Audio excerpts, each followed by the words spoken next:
খুব ভালো। বরাবর যেরকম দেখি অনেক সুন্দর। এই নির্বাচনকে কেন্দ্র করে আমাদের সকল শিল্পীরা এখানে একত্রিত হয়, এটা আসলে খুবই ভালো লাগে, একটা মিলন মেলার মতো। এবং সবাই একসাথে হয়েছি, সবার সাথে দেখা হয়েছে, এই তো ভালো লাগছে। অবশ্যই যেটা শিল্পী হয়ে আমি শিল্পীদের কাছে প্রত্যাশা করি যে এখন তো কাজের সংকট অনেক বেশি, এবং সেই সংকটগুলো যেন কাটিয়ে উঠতে পারে সবাই চেষ্টা করে। এবং শুধু একটা দুইটা শিল্পীকে কেন্দ্র করে থাকলে হবে না, সবার দিকেই দেখতে হবে, সবাইকে নিয়েই একত্রিত কাজ করতে হবে। অ্যাকচুয়ালি এতদিন তো যেটা দেখছি আসলে সেটা কষাকষি, এই পক্ষ মানে দুই পক্ষ একটা হয়ে গেছে আমাদের শিল্পীরা আমরা সবাই সমান।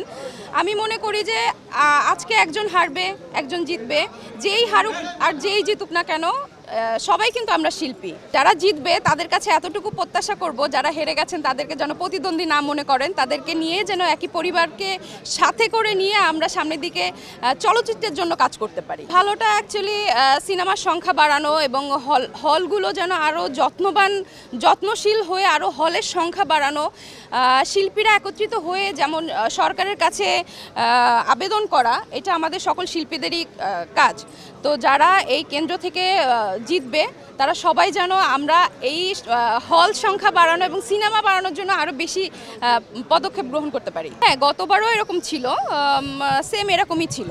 না, আমার কাছে তেমন মনে হয়নি। গতবার আমি যেরকম সিকিউরিটি পেয়েছি একদম গেট থেকে শুরু করে একদম কেন্দ্রে ঢোকা পর্যন্ত, আমি সেম এটাই দেখছি। এটার বাইরে এক্সট্রা সিকিউরিটি আমার কাছে মনে হচ্ছে না।